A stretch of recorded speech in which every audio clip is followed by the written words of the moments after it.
na kapatiran natin ay nakadalo, subalit kayong mga dumalo, kayong nakatugon sa panawagan, kayo rin ang makikinabang. Buhay po ba ang Diyos? Salamat sa maaga nating pagtatapos. Sapagkat sabi nga po, kapag may misyon ka, may tinanguan kang misyon, parti-partisyon. At kapag pinarti mo ang Diyos sa buhay mo, siya naman din ang magbibigay partisyon ng para sa buhay mo. Sapagkat ang lahat ng ginagawa ng tao para sa Ama, siyang gumaganti, siyang nagbibigay ng ligaya. Naranasan nyo na po ba na siya ay pinaglingkuran nyo, na kayo ay nalungkot pagkatapos nyong naglingkod? Na kayo ay nagalit pagkatapos nyong naglingkod? Na kayo ay nahirapan pagkatapos nyong naglingkod? Hindi po.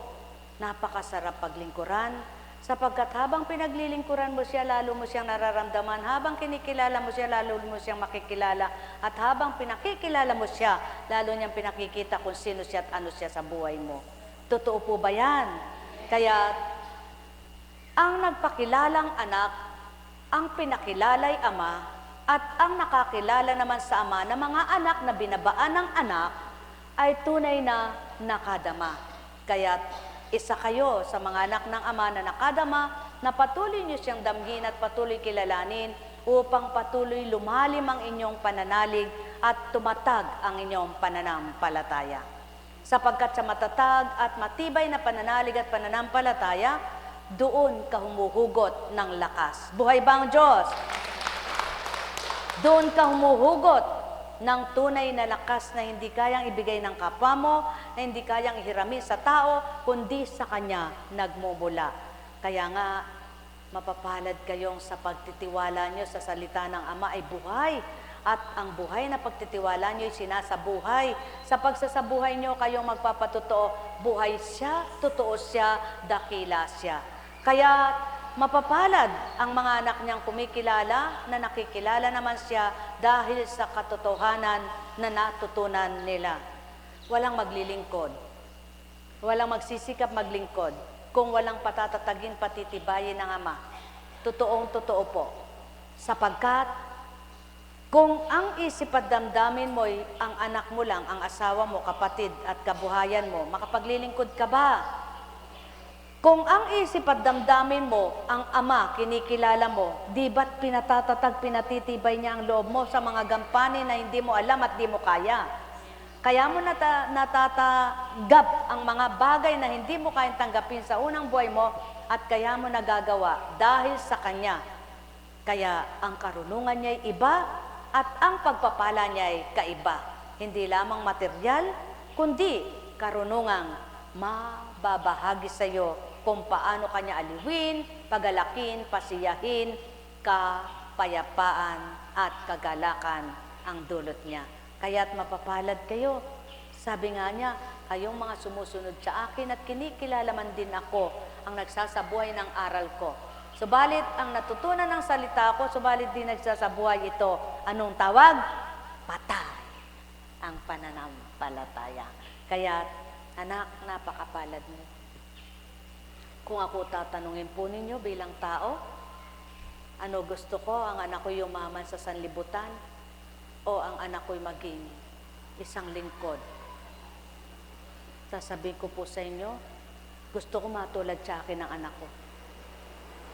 At yan po hinihiling ko.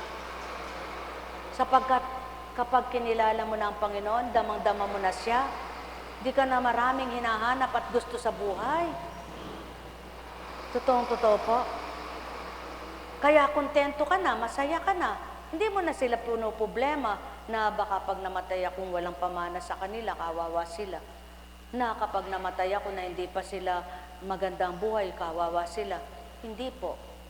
Kung malalaman nyo lang ang tunay na kalooban at kagustuhan ng Ama, tandaan po ninyo, hindi ko kayo niloloko, hindi ko kayo dinadaya, at lalong hindi ko po kayo lilinlangin na kaya ako sinasabi ito'y maniwala kayo sa akin.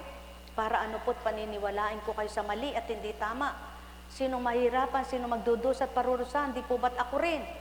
Kaya kung lahat lang ng tao makakakilala, makakadama sa Ama, tandaan po ninyo, wala nang bagot na bagot sa buhay. Hirap na hirap ang isip, sakit na sakit ang dibdib dahil sa maraming hinahanap at gusto sa buhay. Ang sabi nga, simpleng buhay, payapa, masaya, maligaya. Ngunit, habang dumadami ang sinasakop mo at marami kang inaalam at marami kang sinasakupan na kabuhayan, walang hirap na di nararamdaman ng loob mo dahil hirap ang isip mo, hirap ang loob mo. Totoo po ba yan? Kaya lamang po, sadyang ewan ko nga po ba? At yan ang sinasabi ko sa Panginoon, Diyos ko, tama ko, pakilala ka sa mga anak ko, sa mga manugang ko, hanggang kaapu-apuhan ko. Para nang sa gayon, yung aking pagsasalitang ito ay di mahirap para unawain nila at di mahirap tanggapin nila upang mapagaan ang buhay sa ibabaw ng mundo. Buhay po ba ang Diyos? Dahil kapag hindi mo siya kilala, hindi ka masaya sa kaunti. Hindi ka maligaya sa kaunti. Ngunit kapag kilala mo siya, nakapagpagawa ka lang ng isang batalan, masaya ka na. Totoo po yan. Nakabili ka na isang tricycle, nakatawa ka na. Pag wala ka sa kanya, at nakikipagpaliksahan ka sa kapwa mo, gusto mo maghabulan kayo para kayong tumatakbo. Kung ano narating ng kapwa mo, gusto mo marating mo rin. Naku, hirap sa isip, hirap sa loob. Buhay ba ang Diyos?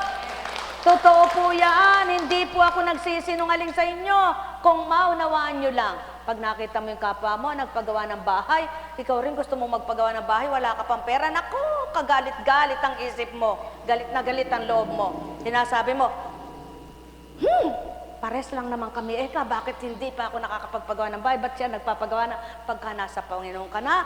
Naku, hindi mo na minimithi yan. At wala kang nasa isip na, ba't kaya ganun? Ba't kaya ganyan? Wala lang. Sapagkat kampante, kontento at masaya ka na sa iyong kung anong meron ka. Nagsisikap ka, subalit di mo pinahirapan ang isip mo, di mo pinahirapan ang loob mo. Na bakit wala pa, ba't hindi pa? Kundi araw at gabi, nagtitiwala kang may pagbabago. Sapagkat alam mo, ang Diyos mo ay buhay at kung anong kapalaran mo, susunod yan. Susunod ang guhit ng palad mo, hindi maaaring baguhin mo na yan. Hindi pwedeng baguhin mo yan. Kaya ikaw dahil hindi mo alam kung anong guhit ng palad mo, hinahanap mo. Paano? Kung ang guhit ng palad mo hanggang isang kaban ka lamang, sakit na loob mo, hirap na hirap pa ang isip mo, ba't nakakaisang kaban ka lang? Talagang hanggang doon sa isang kaban ka lang, kaya hanggang mamatay ka. Kahit magalit ka na magalit, di mo makukuha kalawang kaban. Buhay ba ang Diyos? Subalit, kahit hindi mo paghirapan na kunin ang isang kaban pa para magdalawang kaban ka, halimbawa lang po ito, sigurado, gagawa ng paraan at kaparaanan ng Ama para ang isang kabang hinahanap mo pa't gusto mong makuha, ay para ka na lamang nagitla at nahiwagaan. Naragdagan ito. Bakit po? Subukan ninyo sa palayan. Sino ba ang gustong umani ng kaunti? Meron ba? Bakit may umaani ng marami, may umaani ng kaunti? Parehas lang naman kayo nagpataba. Parehas lang naman kayo sinabong na binhi. Bakit may kumakaunti ang ani? Ba't dumadami ang iba? Ibig sabihin, hindi ikaw ang nagbibigay bulaklak ng halaman mo, hindi rin ikaw ang nagbubunga, nagpapabunga ng sayong palay. Kaya ang lahat ng ginagawa mong tama't tumpak sa buhay mo, ikaw ang makikinabang, ikaw ang masisiyahan. Ang lahat ng ginagawa mong hindi tama, isip mo hindi tama, puso mo hindi tama, ikaw mahihirapan, ikaw masasaktan. Buhay ba ang Diyos? Kaya, kung alam nyo lamang ang tunay, hindi mo man sabihin sa anak mo, anak, kailangan magpakabandi ka para hindi ka masakitan, para hindi ka mahirapan. Kapag kapalaran ng anak mo, magbibigay daan na siya yumaman. Kaya maraming pamamaraan, wag lang magnanakaw. Buhay ba ang Diyos? Buhay ba ang Diyos? Kapag binigay ng Ama yan, magtataka ka pa. Isang araw na mulat ka, ilan ang anak ng baboy mo? Aro karakalda, karami nila, Sabi naman nung masama ang loob at inggitera, ilan ang anak ng baboy mo? Namatay lahat, di ba? Ibig sabihin, ang pagpapahaba, pagpapalago ng anuman, hindi maaring ikaw lamang tao, subukan magpantay-pantay. Sige po, Kung tunay na nagtitiwala, naniniwala lahat ng tao, bibigyan ko kayo ng assignment o experiment. Halimbawa, kung tinatalaga ka ng Panginoon, sa buhay mong ganyan, parehas kayong gumawa ng kapwa mo. Halimbawa, parehas kayong mamimili ng palay. Magparehas lang kayo. Parehas kayong nasa tama ang timbangan, parehas kayong mabuti ang ginagawa, parehas kayong hindi nangungurakot, parehas kayong hindi nanloloko, parehas kayong hindi nandadaya. Tingnan mo, kung sabay kayong yayaman, parehas kayong gagawa ng mabuti, parehas kayong yayaman. Kahit na marami pa siyang nabibili at ikaw ay kakaunti lang, hindi mo namamalayan, parehas lang ang inyong buhay. Subalit, kahit marami siyang nabibili, mandaraya isang araw, bagsak ang kabuhayan. Buhay ba ang Diyos? Buhay ba ang Diyos? Totoo po yan, di ako nagbibiro at di ako nanloloko. Dahil yan ang totoo. Lahat ng kalokohan may bandang huli pa. Lahat ng mabuti sa unay mahirap, sa bandang huli masarap. Tandaan po ninyo yan. Lahat ng kabutihan sa unay mahirap lang gawin, sa unay mahirap lang kamtan. So balit habang ginagawa mo, habang lumuluwat, habang tumatagal, para bagang isang leche plan na kahit na mahirap sa una, nang malalabnaw, pinalalapot mo hanggang nang matuyo na at maluto na, kasarap. Parang halo-halo. Hangbat hindi mo nahahalo, hindi mo nahahalukay, di masarap ang ibabaw. Nang mahalo mo na sumarap, pati ilalim hanggang ibabaw. Ganyan ang buhay, mga minamahal ko. Kaya't ang pinakamasarap, gawin mo ang tama, sumunod ka sa tama, hanapin mo ang tama, matatama ang buhay mo. Sapagkat ang Diyos ay mahirap makamtan ng lahat, ngunit lahat na lumalapit, kumikilala, siya ay makakantang ganap. Buhay ba ang Diyos? Tama po ba ang Diyos? Totoo ba ang Diyos? Kaya sasabihin ng iba, ay kalakas mo umasenso ka, kalakas mong umunlad, bakit ako'y hindi ka? Ba't mo ipapara yung kapwa mo sa'yo? Di pabayaan mo kung maasenso siya at ikaw ay hindi pa, maghintay ka. Kung di ka naiinggit, maghintay ka. Tama po ba? Ano ang dapat mawala sa ugali ng tao? Inggit, selos. Pag ito ang nawala, wala nang makikita, kaganda ng damit niya, kaganda ng sapatos niya. Pag wala kang inggit, kahit ang tsinelas mo'y butas, wala kang pakialam. Buhay ba ang Diyos? Kung wala kang selos, iba na naman ang kasama niya, iba na naman ang kasama niya. Ikaw ay kasama mo, isa lang ng isa. Pakiramdam mo, ikaw ay mabait. Malay mo naman yung mga kasama niya na yun, mga kaibigan totoo. Ikaw, nag-iisa ang kaibigan mo, wala kang kasama kapwa-tao kasi wala kang kapag-kapwa-tao. Buhay ba ang Diyos? Buhay ba ang Diyos? Mga minamahal, katotohanan ng sakit tinuturan. Kilalanin mo ang Ama, tuturo niya ang daan ng katotohanan at buhay. Kilalanin mo ang anak, tuturo niya ang daan at kapwa mo ay mabiging mabuti para sa iyo araw-araw. Kilalanin mo ang Ama, Anak at Espiritu Santo, magliligayahan ang puso mo araw at gabi man. Tanggapin mo ang Diyos ng katotohanan, magliliyab at mag-aalab ang pag-ibig mo sa iyong puso. Kilalanin mo, tanggapin ng Ama, aral niya, sikapin mong matutunan at sa buhay, araw at gabi. Hindi ka liligwak, hindi ka malilisya, hindi ka luluha ng mapait. Sapagkat ang tamis ay mararamdaman sa iyong puso.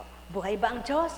Sapagkat araw at gabi wala kang iniisip na masama kahit kanino, wala kang pinararatangan, wala kang pinagbibintangan, wala kang haka-haka. Lahat ng salita ng Ama ang siyang matid mong hinahana. Pagpalain kayo.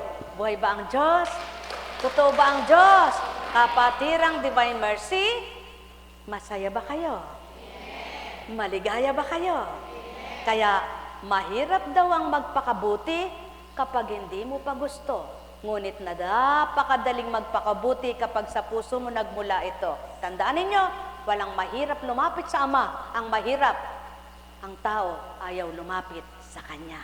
Pagpalain kayo. Tama po ba? Totoo po ba? Buhay ba ang Diyos? Totoo ba siya? O sige, alin ang mahirap? Mag-isip ng mag-isip na walang naiisip o hindi nag-iisip pero gumagawa?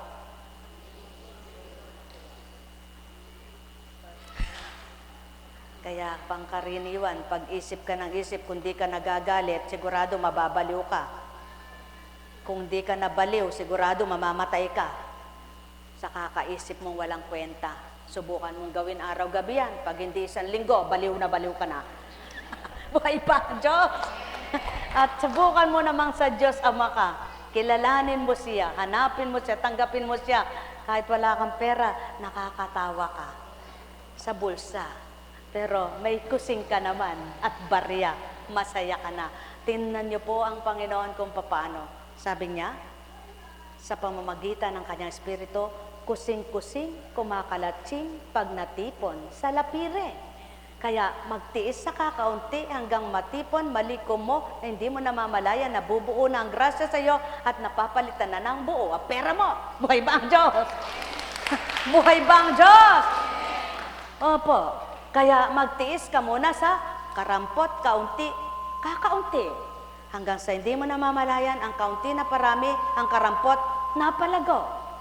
Yan ang buhay sa pang-espiritong pamumuhay. Yan ang buhay sa pangpalaganap ng mabuting pamumuhay. Subalit ang buhay pang sanlibutan, buhay pang katawan, marami kang gulo, hirap, isip, kalooban. Kaya bandang huli hanggang namatay ang tao, hindi na alwanan ang kalooban. Ano yung alwanan? Naginhawahan. Bakit? Sa isip, kasama ang dibdib. Kaya nang nagsama ang isip at dibdib, patay. Buhay ba ang Diyos? Mga minamahal, kay buti ng Ama, kay dakila niya. Wagas at tapat ang pagmamahal niya. Dakila at walang kapantay. Noon, ngayon at kailanman. Halin na kayo mga minamahal. Magnilay at magbulay. Magtanto na tuwiran, Diyos Ama ay pakinggan.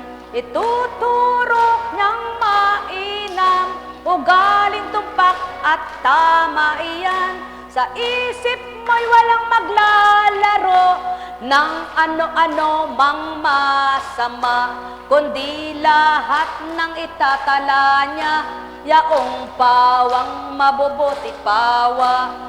Salita niyang nagbibigay sigla, nagbibigay ligaya sa puso mo, upang lahat na ito'y iyong mata mo.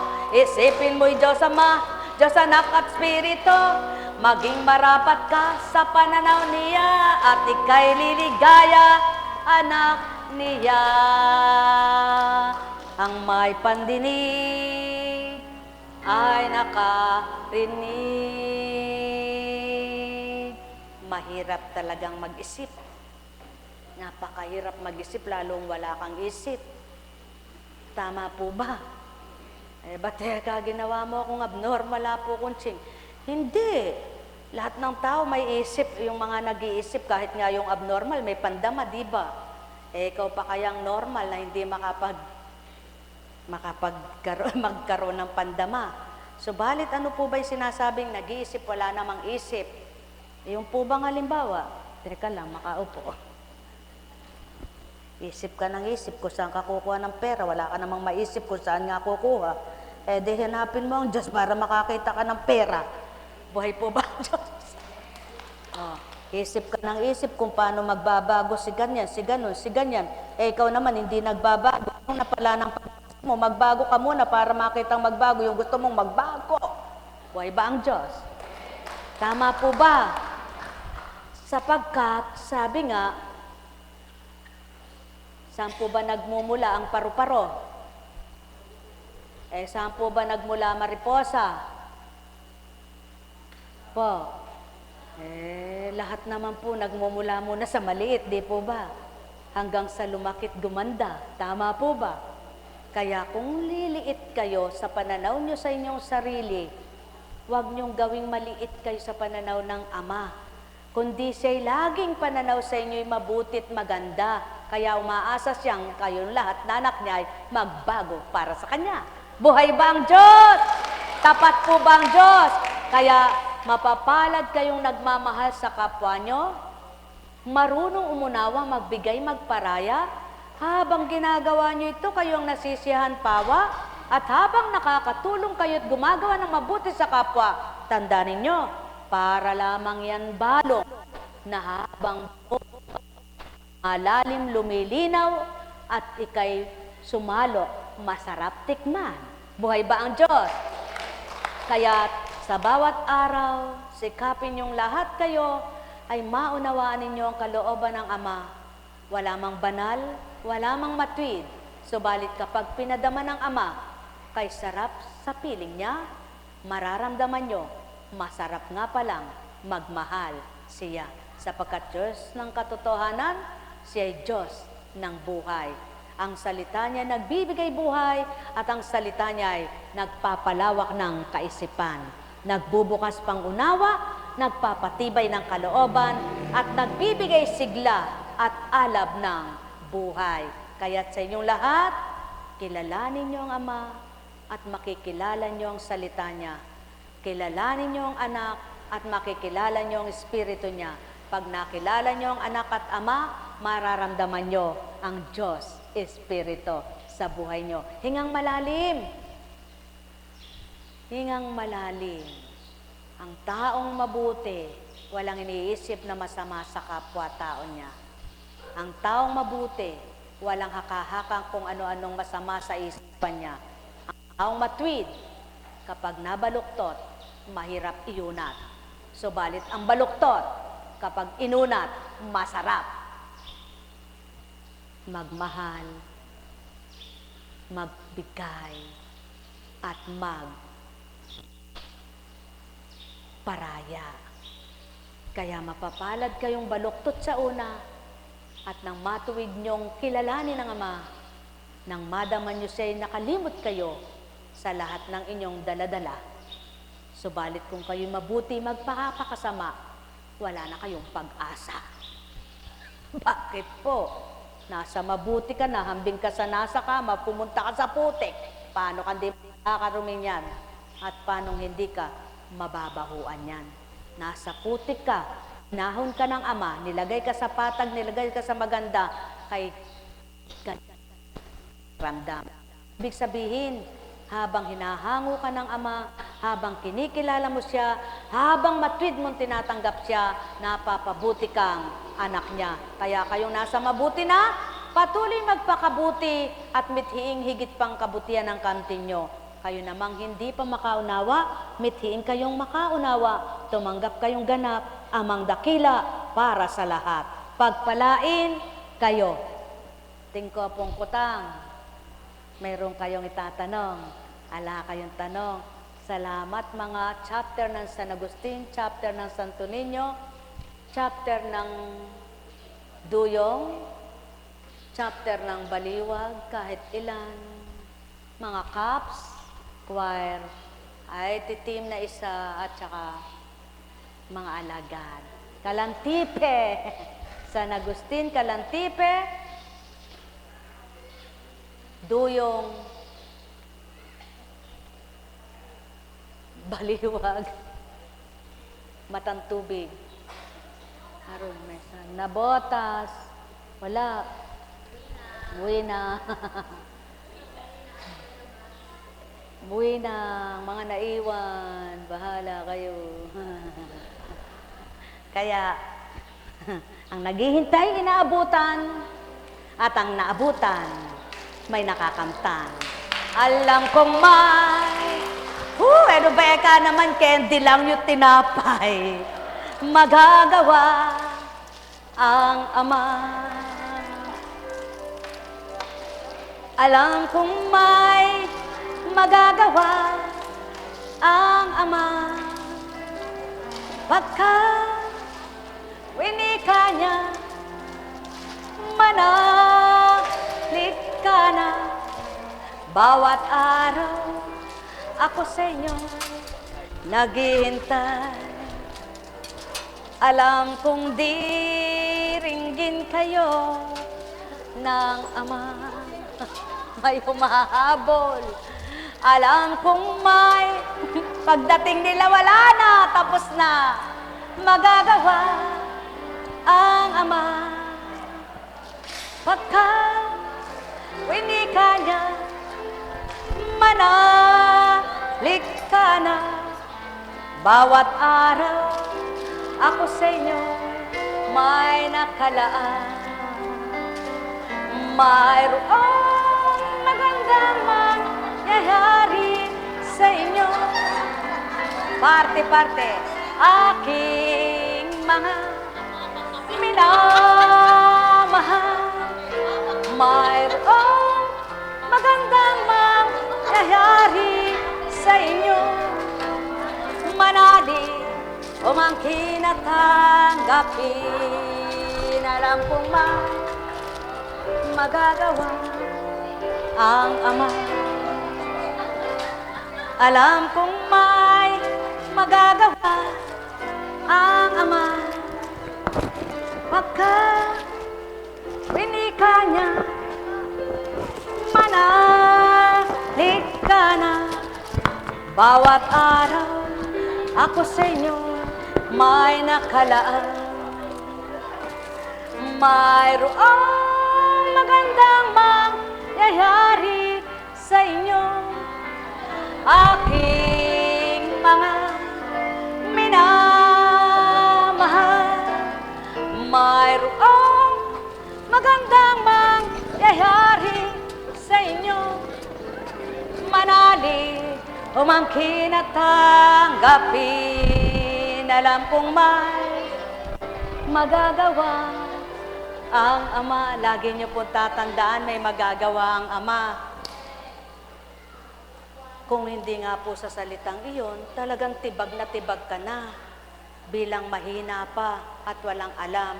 Ngunit kapag nalaman mo may magagawa ang Ama, may gagawin siya, at tinanggap ng puso mo, pinaniwalaan ang isip mo, hindi mo namamalayan tumitibay ang pananampalataya. Tama po ba? Sapagkat napakalaga ng salitang banal. Kung hindi po sa salitang banal, wala tayong lahat. Wala tayong lahat. Wala tayong lahat pangunawa, wala tayong lahat magagawa, wala tayong lahat lakas, wala tayong lahat ng liwanag. Kaya mapapalad po tayo na kumikilala sa salitang banal ng Diyos Ama, Diyos Anak, Diyos Espiritu Santo. Kapag yun ay pinagnilayan mo, sigurado, mababago isip mo, mababago damdamin mo, napapatatag ka ng paniniwala mo, ng pananampalataya mo, at pag-asa mo'y nabubuhay, araw at gabi man. Ito, pagpalain kayo at managana kayo, kayong mga may aanihin pa, na palay, pakwan, melon, manalig kayo, aani pa kayo. Kayong may aanihin pa na isda, manalig kayo, ani pa kayo. Kayo wala nang inaani, makiani-ani na lang kayo. Pagpalain kayo. Sa pangalan ng Diyos Ama, Diyos Anak, Diyos Espiritu Santo, humayo kayo na taglay ang liwanag ng pangunawa, ng pag-asa, na buhay, at pagpapalang espiritual, material, pisikal, kamtin ninyo ng tuwiran. Tayo na, mulithan.